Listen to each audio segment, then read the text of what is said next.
Welcome to Evolution of Self with me, Britannia.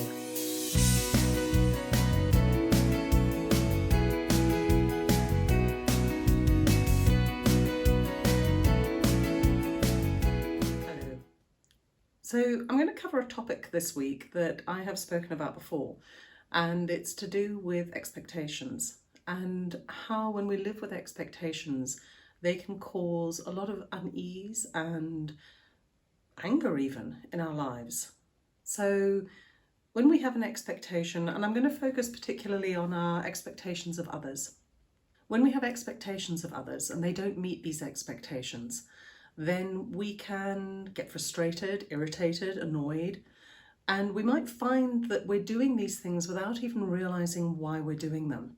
And the reason is that we have expectations of people to behave in a certain way, to live up to certain standards, to deliver on things that we expect of them, without ever having discussed these things with people. So in a work environment, we might expect people to do things to a certain standard that we haven't ever agreed with somebody. It's the standard we hold ourselves to, and therefore we just assume that others will be of this particular standard or do things in the way that we think they should be done. Now, this doesn't always happen just in a work environment. It can happen in our private lives as well. We expect people to be tidy. And when they don't meet these expectations, we can get upset and cross with people because of them. We expect, and going on the tidy theme, we might expect that other people hold this as a particular ideal, that everybody likes to have a tidy home. But this might not necessarily be the case. Some people like things to be messy and untidy. It's not a priority in their lives. Now, the way to counteract these expectations are to have agreements. So we have a discussion with somebody and we come to an agreement of how we're going to behave with each other. Now, I used one of these in a scenario in my life. My mother came to live with me a number of years ago, and I love my mother. And actually, when I think about how other siblings, daughters and sons, are with their mothers, I think we actually get on very well. But anyone most people, I'm making an assumption and an expectation there when I said that. A lot of people struggle, especially as adults, to live with their parents, and it can be a very challenging scenario. So before my mother came to live with us, I assumed that there would be times when we wouldn't always get on and that we'd have disagreements. And to counteract this, my mother and I sat down and we agreed on, when those particular scenarios came up, how we would handle them, how we would work through it.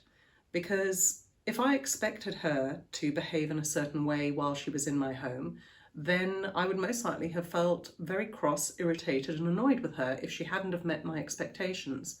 But because we had an agreement and we voiced the assumption that we wouldn't always see eye to eye, and there was a possibility, a very likely possibility, that we would disagree from time to time, because we put steps in place on how to deal with that when that happened, we actually had quite a smooth time together. She stayed with me for, I think, about 8 months, so it was quite a considerable amount of time. And in that time, I think we actually got on quite well. There were times when we disagreed and we fell out, but we followed the agreement that we put in place in the beginning, which helped us to overcome those particular scenarios. The same can be true in work, that when you realize that your assumptions and expectations come from you and you haven't actually had an agreement in place with somebody, then you can sit down with those people and say, for this piece of work, we're going to be working together. This is what I would expect. These are my standards. This is what I would like to happen. The other person then obviously is free to say, well, actually, that's not what I agree, or actually, yes, I do agree on that. But when you've had those agreements and you've discussed it with each other, it's much easier to then refer back and say, okay, so we agreed on this and it's not quite turning out as we agreed. What do we need to do about it? It gives you space to have that conversation and to have that interaction and to move past it a lot more quickly. As with everything that I tend to share, a lot of it is about awareness. When you are aware of your irritations coming from expectations and assumptions, then you can sit back and ask yourself, okay, so this is my stuff. This is my expectation of how I think somebody should behave. It's unreasonable to have those expectations without having a discussion. So therefore I need to speak to that person and put something in place that we're both happy with. So I hope, I'll try and see if I can find the episode where I spoke about expectations before. I can't promise anything. I've created quite a few episodes, so there's quite a lot to trawl through, but I will try and pop it in the show notes below. But I hope this helps you to see, one, that we have expectations all the time, without even realizing it, so that when you notice that your irritation is coming from an expectation, I hope now you will have steps in place to be able to address that and to see that people aren't mind readers. They aren't the same as us. They don't see the world the same way we see it. So therefore we need to have a conversation. We need to put steps in place to form an agreement for how we move forward from these expectations. As usual, there's loads of stuff in the show notes, links to my website, to my online courses. You're welcome to contact me through my website if you're interested in coaching, either team coaching or individual coaching. And my social media is on there as well, and I love to hear from people and interact with people. So if you have any questions, please feel free to drop me a note and I will do my very best to respond to you. Have a stunning week. So much love from me to you. Bye-bye.